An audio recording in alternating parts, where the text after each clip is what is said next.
Hello guys! Welcome back to my YouTube channel. So excited ngayon dito sa video na to. Wait lang. Hihinga lang muna ako ng maigi. Peter Pan, that's what they call me. I promise that. So ayan, medyo kalmado na tayo guys. So welcome back to my YouTube channel. So naka 500 subscribers na tayo. Thank you. Thank you talaga sa mga nag-subscribe. Nagkakaroon po ako ng mga lakas ng loob at medyo mas makapal na mukha para mag-vlog at gumawa ng mga content. Thank you po sa mga support ninyo. And guys, gusto ko sanang gawin, tika papapasukin ko muna. Nasa labas yung mga junakis ko tsaka asawa. Teka, wait. So guys, ayun na nga. So, naka 500 subscribers na tayo. And then, thank you guys. Nag-email sa akin ang YouTube creator na binabate ako na 500 subscriber na daw ako. And then, kaya naisipan kong gumawa ng Get to Know Me video para mas makilala pa po ako ninyo ng mga napapanood po napapanood ako, kagaya po ng mga nanonood sa akin at nagsusubscribe sa akin para mas makilala pa po ninyo ako. Naalala nyo ba yung slam book or yung mga batang 90s, alam to or 80s, 90s, papunta ng millennial. Ewan ko kung may ganito pa ha. Yung mga slam books na tinatanong kung sino yung anong pangalan mo, nickname mo, favorite food, ganyan, color, ganyan, who is your crush, ganyan. Di ba may ganon? So guys, gagawa po tayo ng ganon sa vlog. Gagawa tayo ng video na slam book. So, oh my god, may nanood ng TV. So, wag nyo na pong pansinin yun dahil po si Raven, ang daming distraction, maingay. So guys, wag nyo na pong pansinin nyo, nanonood po si Raven ng TV. So, get to know me guys. Simulan na natin, wala nang maraming satsat no, pero thank you talaga sa mga nag-subscribe.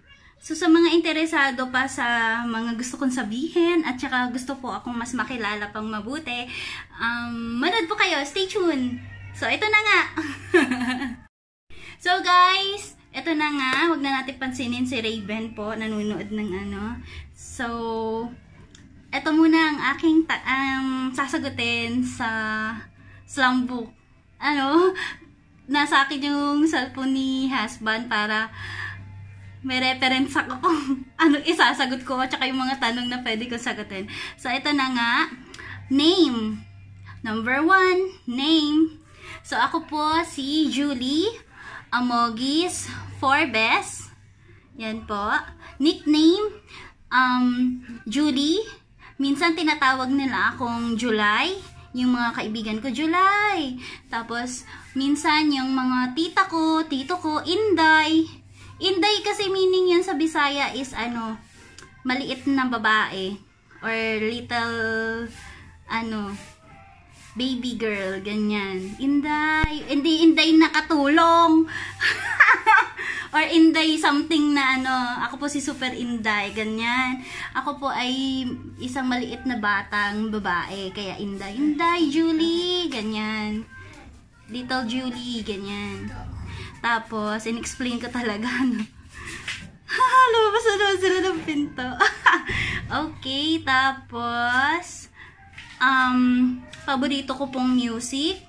Mahilig ako sa mga, alam nyo yung, nakulong na ako dun sa mga music na nauso nung high school life. Yung mga kanta ng Westlife, A1, Britney Spears, Christina Aguilera, Spice Girls, yan po ang mga, tsaka yung mga ka-generation pa po nila namin, alam yun ng mga batang 90s dyan. At saka millennial, mga ganyan. Nahihiya na ako magsalita. So guys, ang birthday ko is October 12, 1986. So I am 32 years old now. Arte no? Ang arte ng pagkakasabi ko nun. 32 years old na ako. Oo, Jurangis na. Medyo may edad na. And then, song. Paboritong song. All My Life. And then, All of Me. Tapos yung may isa pa nalimutan ko lang. Yung I Saw the Sign. Gustong gusto ko yun. Grabe, napapaintak ako dun. I saw the sign and it opened up my eyes. I saw the sign without understanding. Wow! May pakanta-kanta pa. Ang hyper, no? Kasi sa sobrang saya ko niyan. Dahil po sa inyo yan, sa mga subscriber ko. So, sinong gusto kong, paborito kong singer? Grabe. Ang paborito kong singer noon is Britney Spears. Nung lumabas si Christina Aguilera, gusto ko rin yung mga kanta niya, pero kay Britney Spears pa rin talaga ako bumabalik. Celebrity.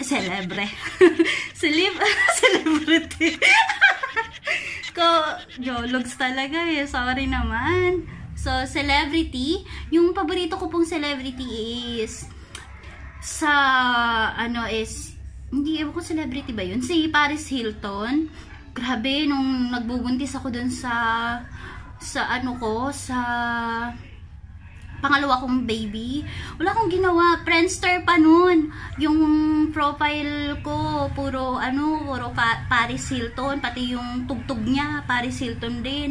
Tapos, yung paborito kong pabango, Paris Hilton din. Grabe no, fanatic talaga. So, siya talaga yung gusto-gusto ko. Kasi mukha siyang Barbie, na parang sabi ko, sana ganyan din ako ka-charming, ganyan din ako ganun. Tapos, ano pa ba? Sa local naman, ang paborito kong celebrity is si Sharon Cuneta. Sorry, si Sharon talaga. Until now, si Sharon. Noon din, si Sharon. Gandang-ganda ako sa kanya. Hindi ko alam kung bakit. Actually, gandang-ganda talaga ako sa kanya. Classic na classic yung mukha niya. So, movie. So far, ang gustong-gusto ko yung The Greatest Showman. Kasi paborito namin ng mga anak ko yung music doon, yung The Million Dreams Are Keeping Me Awake. Oh, di ba? Kumanta na. Yan. Paborito talaga namin yan. Tapos, sport. Hindi. May sport ba ako? Wala. Wala akong paboritong sport. Papa Pinto. Sabi sa inyo si Kuya Russell. Sabi sa inyo yung husband ko.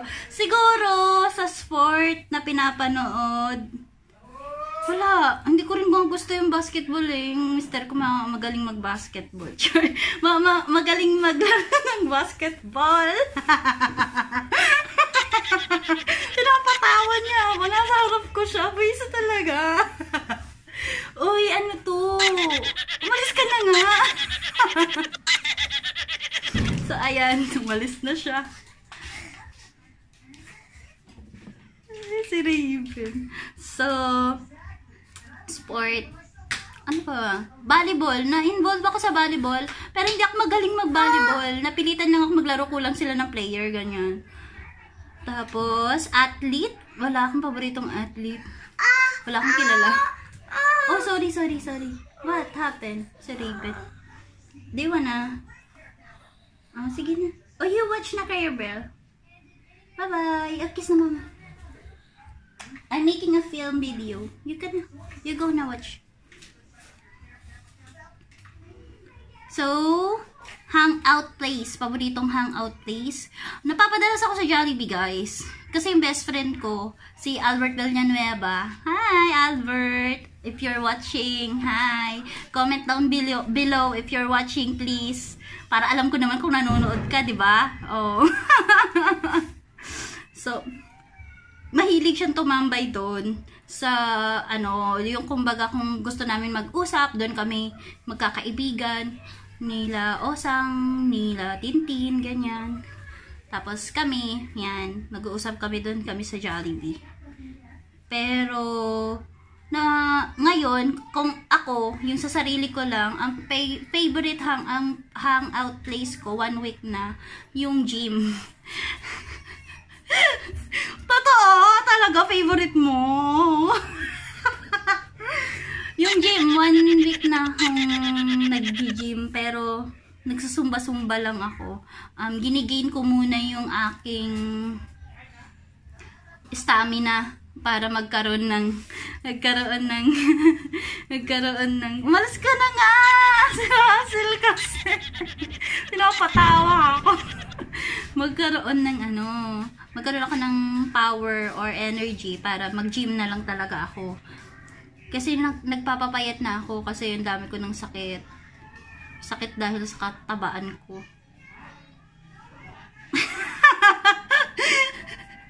Nag-confess. Pasensya na, ang dami kong hanash. Dapat sumasagot lang ako, diba? Dapat sumasagot lang ako. Pasensya.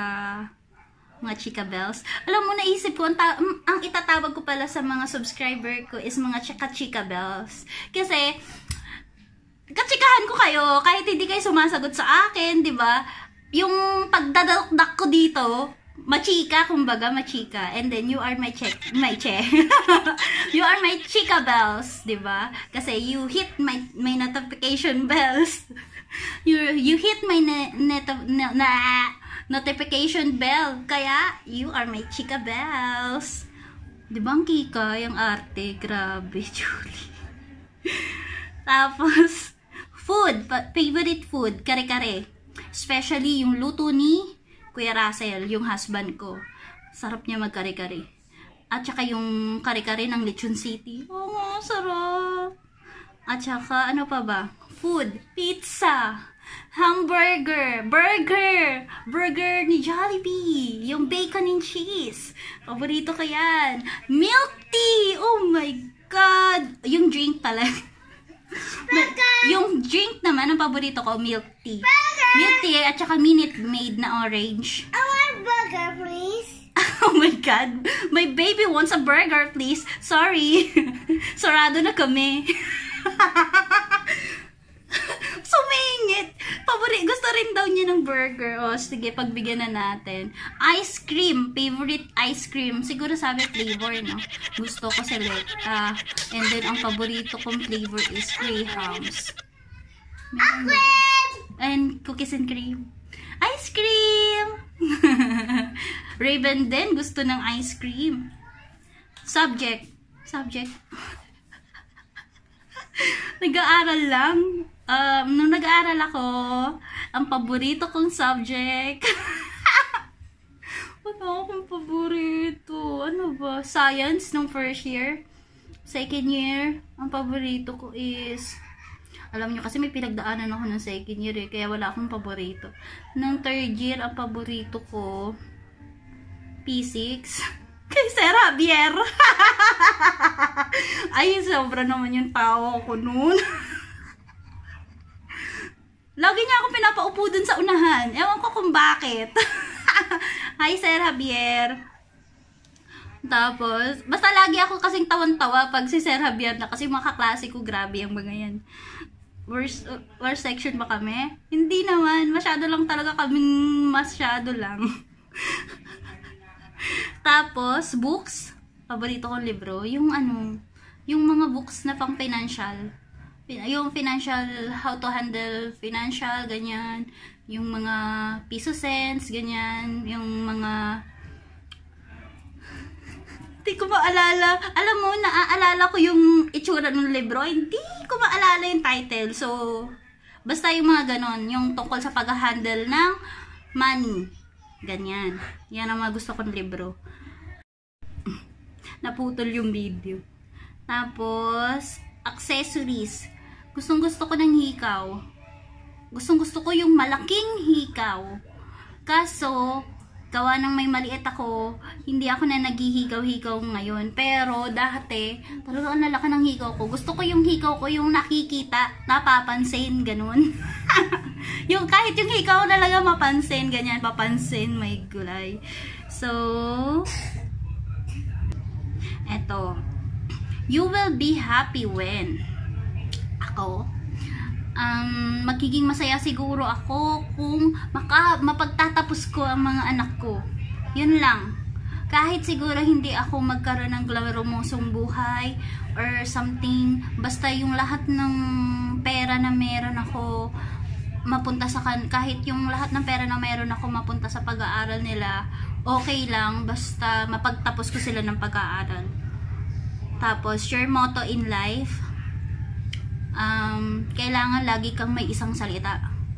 Palabra de honor. Yun lang.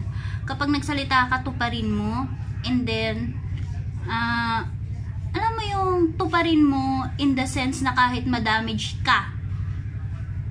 Kasi ganun ako eh. Kapag nagsalita ako, gusto ko tutuparin ko kahit ma-damage ako, dahil alam ko na yung taong pinagbitawan ko ng salita is aasa. 'Di ba? Mahirap umasa, masakit umasa. Kaya wag tayong magpaasa. Yun lang. Or kung hindi mo man matupad yung sinasabi mo, bumawi ka. In a sense na bumawi ka talaga ng todong-todo. Dahil sobra yung damage na magagawa mo.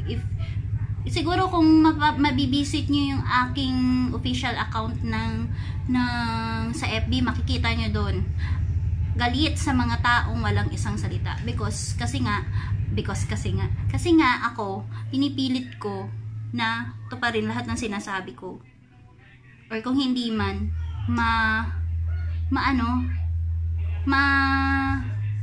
mapakonswelohan kung yung mga ganyan. At saka time is gold. Kagaya sa mga bata, minsan lang sila maging bata, namnamin na natin, 'di ba? Maraming mga bagay na pwede mong pagpaliban gawin. Pero ang pagbabanding sa mga anak, pakikipag-usap sa kanila, at yung pagnanamnam na nandyan sila, yung simpleng pagyakap ng kahit 10 minutes, yung simpleng pagtapik sa balikat, pagkain ng sabay, big deal na yun. Kasi ako, nung bata ako, yun yung mga ngayon pala, ang mga naaalala ko nung bata ako is yung mga time na ganun. Yung mga binigyan kami ng panahon ng magulang namin para maipasyal, kahit hindi sa mga may bayad, kahit doon lang sa Luneta, every week, kahit lagi na namin yung napupuntahan, mini-make sure nila na nailalabas nila kami. Ganun. What are some words or phrase you use most? Ayun. Ang madalas kong nasasabi lagi is, ang yabang. Yung yabang na yun, yung salitang, ang yabang. Ganyan. May hindi yun yabang na, ang yabang mo naman, hindi ganun yun. Ang ibig sabihin nun is parang, ang galing, ang ganda, wow, ganun yung ibig kong sabihin na, wow, ang yabang mo naman, ang taray, kumbaga, ang taray, yan ang madalas kong nasasabi, or yun, ang ganda, ang galing, ganun. Pero ang words na ginagamit ko is, ang yabang. Iba naman yung, ang yabang. Diba? Iba yung ang yabang. Yung ganun lang naman ako magsalita. Pero yung salitang yun is compliment yun pag nasabihan kita na ang yabang. Diba? Ang yabang ko. Ayan. You laugh because natatawa ako kasi kung ano nung ginagawa ko dito. Tsaka kung ano nung pinagtititingin ko na tanong dito. Ano pa ba? What can totally impress you? What totally can impress me? Good heart.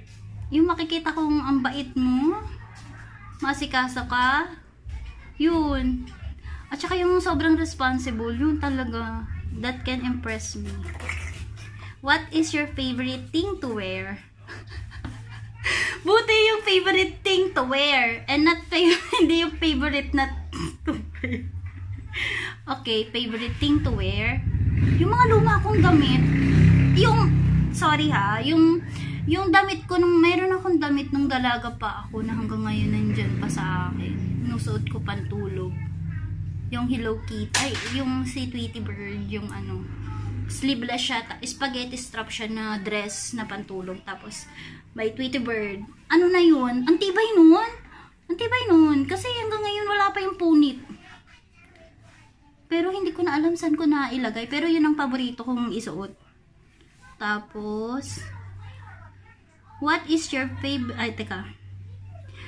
If you would meet one person, dead or alive, who would it be? Sino? Julie Vega. Kasi doon ako pinangalan eh.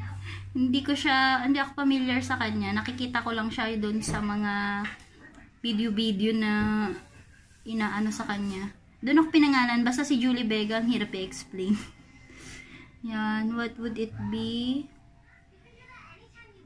What would be the one thing you change about yourself? Babaguhin ko sa sarili ko. Siguro yung mabilis akong mauto. Yes, madali ako mauto. Pakitaan mo lang ako ng mabait ka. Pakitaan mo lang ako na you care. Maniniwala ako to the point na bibigay ko yung tiwala ko sa'yo ng sobra. Ganun. Next.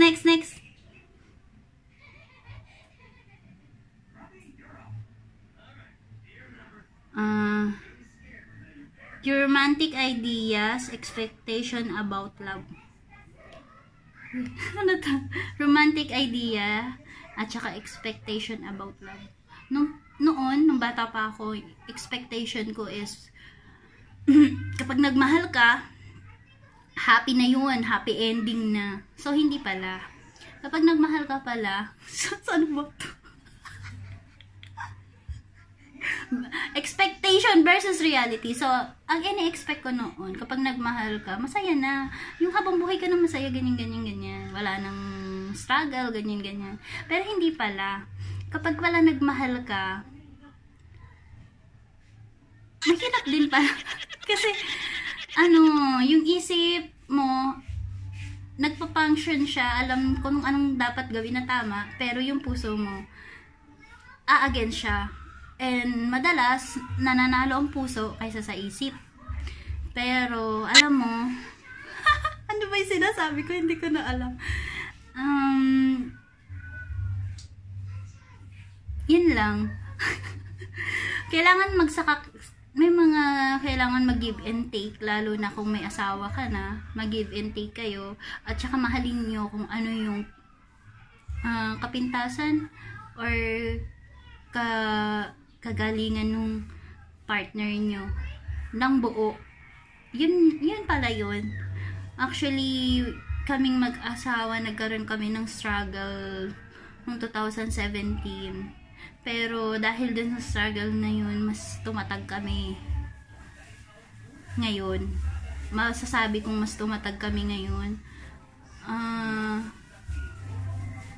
Siguro kailangan pagdaanan yung mga bagay na yun para mas mapahalagahan namin yung isa't isa.